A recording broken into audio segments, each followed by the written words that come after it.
Et si le moment que nous vivons aujourd'hui devenait le début d'une Afrique enfin maîtresse de son destin? Imaginez, pour la première fois depuis l'indépendance, l'Alliance des États du Sahel annonce la création de sa propre banque de développement. Oui, vous avez bien entendu. Mali, Burkina Faso et Niger, trois pays frappés par les sanctions, la crise sécuritaire et la pression internationale, décident ensemble de ne plus attendre l'aval des bailleurs étrangers pour financer leur avenir. C'est un choc dans tout le continent. En se passant des institutions occidentales, ces États montrent qu'il est possible de financer l'agriculture, l'énergie, les infrastructures ou l'éducation avec des ressources et des décisions purement africaines. Plus besoin de quémander, plus besoin de céder face aux conditions parfois humiliantes imposées de l'extérieur. Mais la question qui brûle toutes les lèvres est celle-ci. Et si ce modèle s'étendait à toute l'Afrique? Et si chaque État, au lieu de subir, prenait en main ses ressources, ses banques, ses priorités? Imaginez la puissance collective d'un continent qui ne laisse plus personne décider à sa place. Attention, le pari est immense. Si l'Afrique échoue, elle risque de perdre bien plus que de l'argent. Ce sont des années de développement, du pouvoir sur ses richesses et même la dignité collective qui sont en jeu. Mais si elle réussit à briser cette dépendance, un nouveau paradigme s'ouvre, celui d'une souveraineté réelle, où chaque choix économique ou politique serait dicté par l'intérêt des peuples africains et non par des intérêts extérieurs. Pour comprendre à quel point ce geste marque une rupture avec le passé, il faut revenir sur les décennies de dépendance qui ont façonné l'histoire africaine. Regardons ensemble comment cette dépendance aux institutions étrangères s'est imposée dès les premières années des indépendances africaines. Pendant des décennies, les règles du jeu ont été écrites loin de l'Afrique, dans des tours de verre à Washington, Londres ou Paris. Les grandes institutions financières mondiales, comme le Fonds monétaire international ou la Banque mondiale, ont imposé leur vision à tout un continent. Les aides et les prêts n'étaient un et jamais gratuits.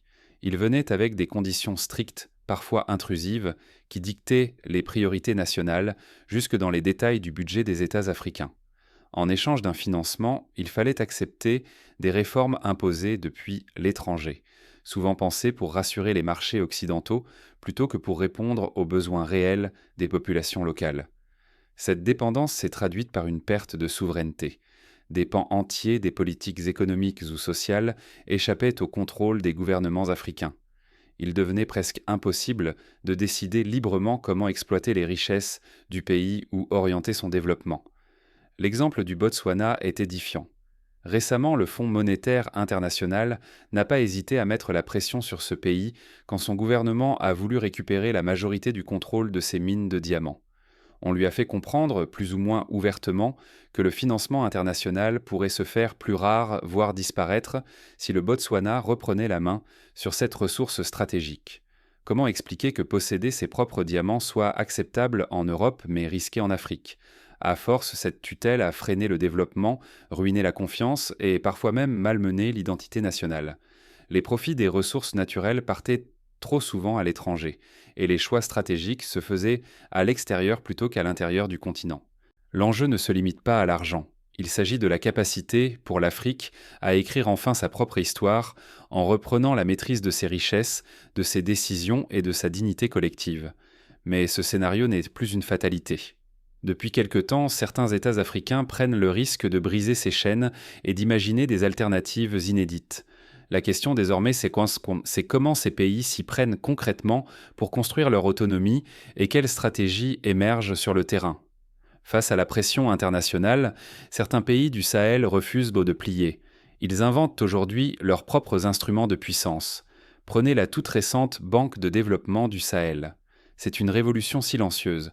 Pour la première fois, le Mali, le Niger et le Burkina Faso financent leurs propres projets, de l'énergie à l'agriculture, sans attendre la validation ni l'argent de bailleurs étrangers.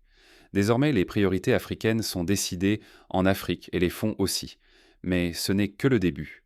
D'autres États franchissent une étape supplémentaire en nationalisant leurs ressources stratégiques. Au Mali, au Niger, au Burkina Faso, la gestion de l'or, de l'uranium, du pétrole passe peu à peu des mains des multinationales à l'État. Ce processus, longtemps considéré comme tabou, soulève une question essentielle. Pourquoi l'Afrique devrait-elle rester spectatrice alors que ses richesses partent ailleurs? La comparaison avec l'Occident est frappante. Quand un pays européen reprend le contrôle de ses mines ou de ses industries, on parle de souveraineté retrouvée, de stratégie nationale.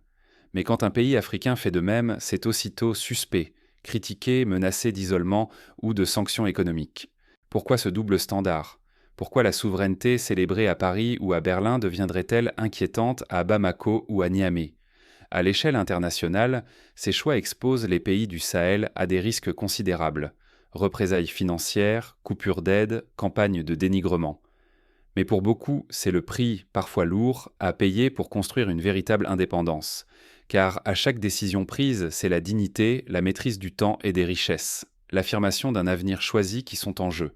Ce bras de fer ne concerne pas seulement l'argent ou les matières premières, il interroge le droit fondamental de chaque peuple à décider pour lui-même, sans tuteur ni permission. Mais l'indépendance ne s'arrête pas à la finance ou aux ressources naturelles. Pour être réelle, elle doit transformer la manière dont on forme les esprits et dont on rend la justice. Et si cette vague d'autonomie gagnait tout le continent africain? Imaginez une Afrique où chaque pays serait maître de ses choix, de ses ressources et de son destin.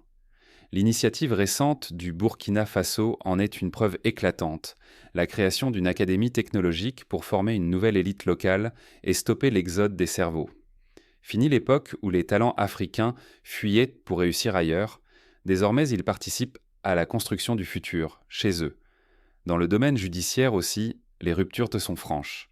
Fin de la coopération judiciaire avec la France et la francophonie. Cela signifie une affirmation audacieuse de l'indépendance institutionnelle. C'est un geste fort qui envoie un message clair au reste du monde. L'Afrique écrit ses propres règles selon ses propres priorités. Ce chemin exige un courage politique rare, surtout dans un contexte de crise multiple. Les dirigeants du Sahel montrent qu'il est possible de s'adapter sans cesse, d'inventer des réponses sur mesure et de ne plus subir les diktats de l'extérieur. L'enjeu est immense. Si l'Afrique ne forme pas ses propres ingénieurs, magistrats et experts, elle restera dépendante, vulnérable face aux influencements étrangères. La vision qui émerge est ambitieuse, bâtir des institutions africaines, contrôlées par des Africains, pour répondre à des besoins africains, que ce soit en finance, en technologie ou en justice. C'est une révolution silencieuse mais déterminée. La question brûlante se pose. Ce modèle conçu par l'Alliance des États du Sahel doit-il inspirer le reste du continent? Ou bien d'autres nations choisiront-elles de transformer l'existant de l'intérieur en tentant de réformer les anciennes structures? Le choix n'est pas simple. D'un côté, il y a la promesse d'une souveraineté totale, de l'autre la peur de l'isolement ou de la réaction internationale. Mais chaque pas vers l'autonomie renforce la dignité collective et redonne confiance à une jeunesse trop longtemps reléguée au second plan. Ces exemples frappants invitent chacun à réfléchir. L'Afrique peut-elle généraliser cette dynamique et inventer un avenir qui lui ressemble vraiment? Mais concrètement, que pouvons-nous faire à notre échelle pour accompagner ou accélérer cette transformation? Voyons comment passer de l'inspiration à l'action, individuellement et collectivement. Chaque réforme commence par un choix collectif et personnel. Face à ce tournant historique, il est crucial de retenir des leçons concrètes pour chaque Africain et celles et ceux qui portent des décisions pour l'avenir du continent. L'indépendance réelle commence d'abord par la confiance dans nos propres capacités et la valorisation des institutions locales. Plus que jamais, il faut croire que nos universités, nos banques, nos tribunaux peuvent relever le défi, à condition de leur donner les moyens d'agir. C'est une question de mentalité, mais aussi de volonté politique et citoyenne. Bien sûr, la pression extérieure existe. Les exemples sont nombreux. Certains pays ou organismes internationaux cherchent à freiner la prise de contrôle de nos ressources ou à imposer des conditions strictes à l'accès au financement. Mais l'histoire montre que ce qui fait la différence, ce n'est pas l'absence d'obstacles, c'est la persévérance et le courage institutionnel. Les États qui osent, qui maintiennent leur cap malgré les menaces ou les sanctions, inspirent le respect et ouvrent la voie. Le soutien aux initiatives africaines est donc fondamental, même lorsque cela dérange, même lorsque la route paraît longue et sinueuse. Continuer à dépendre de l'extérieur, c'est accepter de rester dans un cycle de vulnérabilité et de soumission. Oser le changement, parfois au prix de friction, c'est investir dans la dignité et l'autonomie des générations futures. Mais la responsabilité ne s'arrête pas au gouvernement. Chaque citoyen africain a un rôle à jouer. Cela passe par la formation, la recherche, l'innovation, mais aussi par le fait de soutenir les médias locaux, les entreprises, les projets porteurs sur le terrain. Reprendre en main notre récit, nos savoirs et nos priorités, c'est aussi un acte de souveraineté. Ne pas saisir cette fenêtre de courage, c'est risquer de replonger, pour au moins une génération, dans la dépendance et la perte de contrôle sur nos richesses. Le choix qui s'offre aujourd'hui est rare, précieux, il appelle à la mobilisation de tous. Reste à chacun de prendre part à ce grand tournant, pleinement et sans attendre. Car la souveraineté ne s'offre pas, elle se construit chaque jour par des actions concrètes et partagées. Découvrons ensemble comment, dans la suite de cette saga africaine. À présent, la balle est dans le camp africain. Ce moment décisif, amorcé par les États du Sahel, appelle à une réflexion profonde sur la trajectoire à suivre. L'Afrique n'est plus simplement spectatrice ou victime des décisions extérieures, elle devient l'actrice principale de son destin. Ignorer cette dynamique, ce serait laisser filer une opportunité historique de redéfinir, une fois pour toutes, l'identité et l'avenir du continent. Le choix de ne rien faire reviendrait à accepter que d'autres continuent de dicter nos conditions, de fixer la valeur de nos ressources et d'imposer leur rythme à notre développement. À l'inverse, saisir l'instant, c'est revendiquer la pleine maîtrise de nos richesses, de nos institutions et de nos ambitions. Ce n'est pas une illusion passagère, ni un simple élan de fierté nationale. C'est le point de départ d'un projet collectif où chaque décision compte, où chaque pas vers l'autonomie pèse sur la balance du futur. Refuser d'agir, c'est sacrifier l'argent, la puissance, le temps, la réputation internationale et surtout la dignité collective qui a été trop souvent mise en gage.